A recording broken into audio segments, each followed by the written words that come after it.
Welcome back. In today's video, I want to recap the U.S. Senate election results for the midterms of 2018 and compare it back to the final prediction video that I had put together about a month before the elections. Now, there's definitely a lot to take away and learn from the results that we got after the fact. Going into the elections, I thought the Democrats were going to be able to reach 52 seats, and you can see they came up short of that at just 47 overall, while the Republicans were able to gain 2 seats, getting up to 53. Now, this was always going to be a tough map for the Democrats. Obviously, with those 35 races, 26 of them the Democrats were defending compared to just 9 of the Republicans. And of those 26 races they were defending, 10 of them came in states that Donald Trump was able to win. So we'll go over all of those results. I want to first touch on the races that I got incorrect, and then after that talk about some of the more competitive races that I was able to predict correctly. And also, if you're interested, I put together one of these recap videos of my House predictions, and I was way more accurate with those. I thought the Democrats would reach 240 seats, and it looks like they're going to come up just short of that at about 235 to 236. So I'm much happier with my prediction, obviously, over in the House than what ended up happening in the Senate. So down in the video description, I'll link that House recap video if you want to check that out. So starting off here, first I want to take a look back at my final prediction video and how that map looked.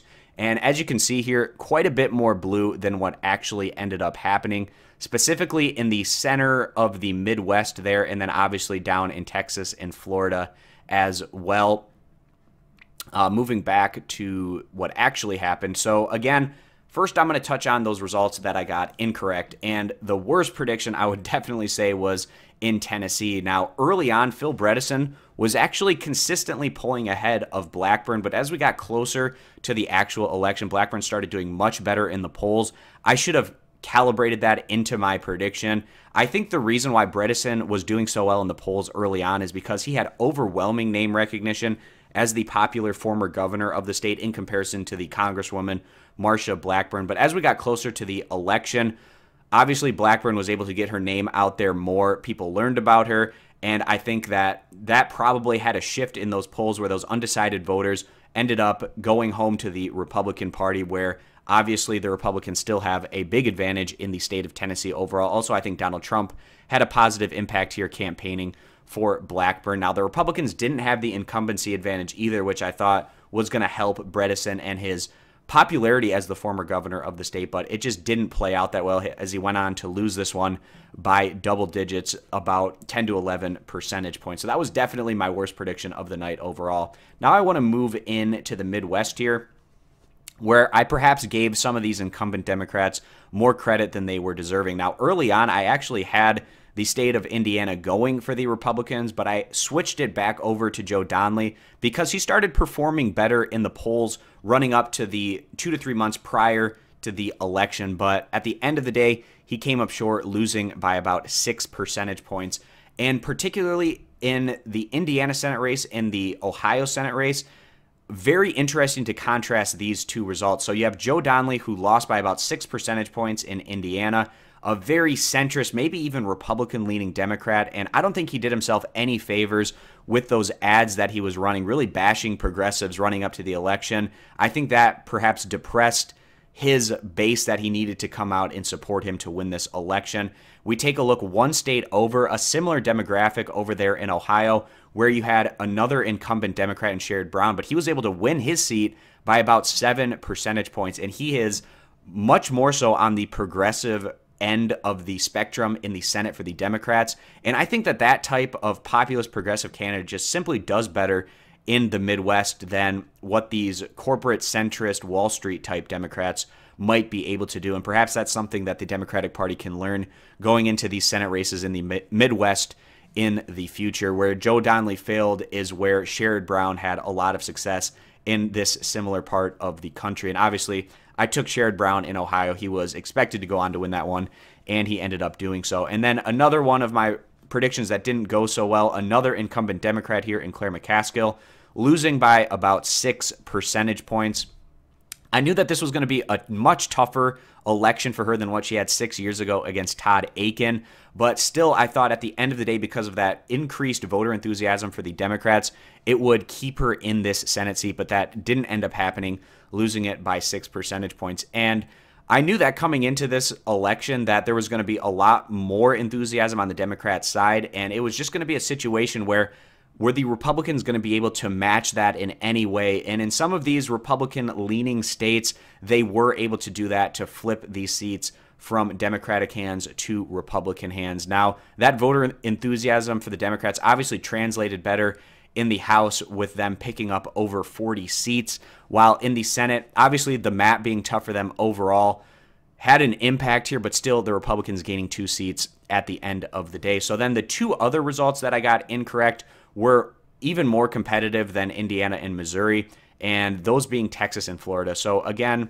I'll start with another Democratic incumbent coming up short, but you could actually make a pretty good argument that Rick Scott actually has more name recognition than Bill Nelson, being the 2-term governor there in the state of Florida. Also, Rick Scott, a very wealthy individual, pumped tons of his own personal wealth into his campaign. That probably had a positive impact overall on top of it. And Florida, obviously it's a purple state, but you could probably make the case that it is slightly leaning towards the Republicans, and they were able to flip this one.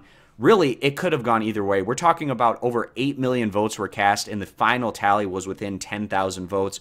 Pretty ridiculously competitive there in the state of Florida. And then out of the 5 races that I got wrong, the last one here is the state of Texas. This is obviously a lot more competitive than we typically see the state of Texas. O'Rourke getting over 4 million votes, absolutely dwarfing what Democratic Senate candidates in past midterms have been able to do in this state, and really just an insane amount of enthusiasm for the Democratic candidate in this race, but the Republicans were able to match some of that just enough to get Ted Cruz, the incumbent, over the line, winning this one by about 200,000 votes, or about 2 to 3 percentage points. So now I want to talk about some of the competitive races that I actually was able to predict accurately, and I'll start out west in the state of Nevada. Dean Heller was actually slightly favored in this one going into Election Day by FiveThirtyEight. He ends up losing it by about 5 percentage points to challenger Democrat Jackie Rosen. And this is positive signs for the Democrats that they're continuing to do quite well in the American Southwest and continuing to gain ground in this part of the country. And then another one here in the American Southwest, and not an incumbency advantage for the Republicans. Obviously, Jeff Flake moving on from this Senate seat, but the Democrat Krysten Sinema able to take this one in a very tight race, winning it by about 2.5 percentage points. Now, you can make an argument that there's not that much of a difference between Sinema and Mccaskill in terms of their politics. Sinema, she's basically going to be the new Joe Manchin here of the Democratic Party, but still more likely to help out the Democratic cause than obviously if you had Mccaskill in this one. So not an overwhelming victory for the left-leaning side of the Democratic Party, but still the fact that a Democrat is able to win a statewide election in Arizona is perhaps a positive sign for the party going forward, especially as we go towards those 2020 presidential elections. So moving back out here, I want to take a look at a handful of the other competitive races that I was able to get accurate that weren't flips. Obviously, Nevada and Arizona were flips in particular, and these ones kind of bucked the trend of what we had. So I want to touch on Montana and West Virginia next. Overall, one thing that we can take away, I think, from this is that if you're in a Republican-leaning state or a Democrat-leaning state, maybe a bit more so than the toss-up range, then that's going to have an effect on these Senate races going forward. So we take a look here.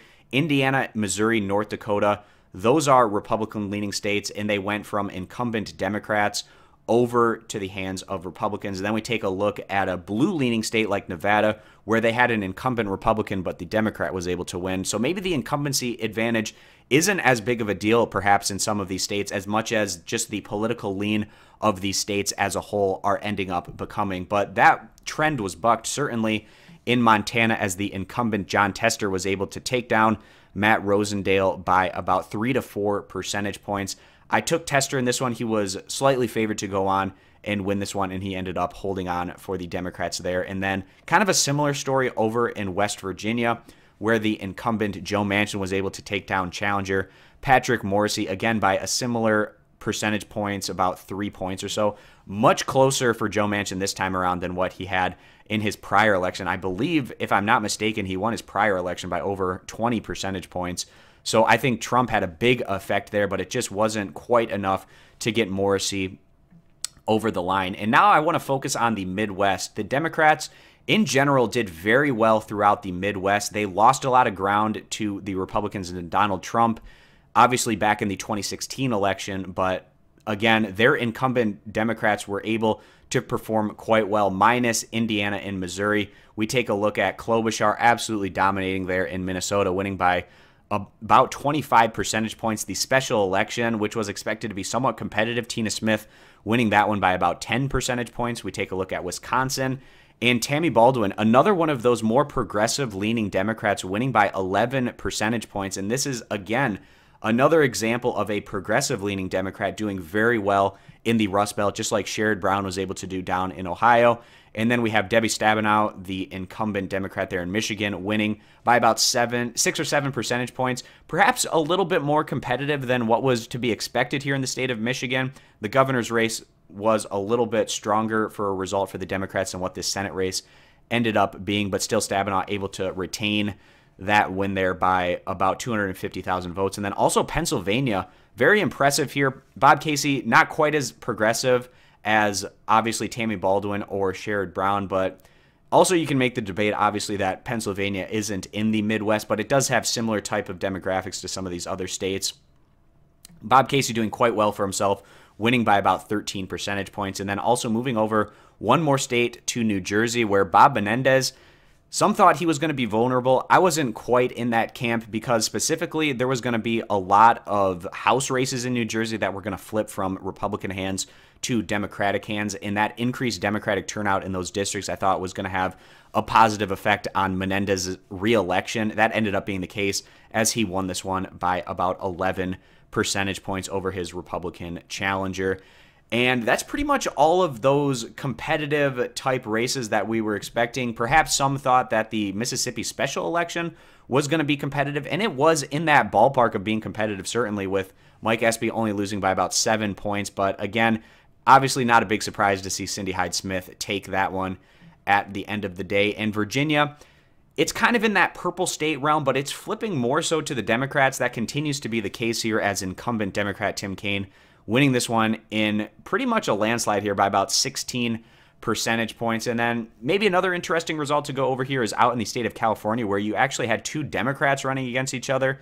The challenger, Kevin De Leon, actually being pretty respectable here, getting it to within 1 million votes out of 11 million votes cast in total, but still losing by about 9 percentage points to the incumbent Dianne Feinstein. And I really don't understand this. In one of the most progressive states, obviously, in the country, in California, they have one of the most conservative Democrats being one of their senators in Dianne Feinstein, but she's probably getting right now to the tail end of her career, and I would expect in the next election cycle for this Senate seat to have a much more progressive Democrat take it in the state of California. So that's pretty much going to wrap up this video, guys. I touched on all of the more competitive races that I wanted to talk about, and then also taking a look back at where I went right, where I went wrong with my predictions overall, and perhaps learning something from that going into future prediction videos. So thanks for stopping on in. Consider subscribing for more, and I hope to see you guys back here for future videos.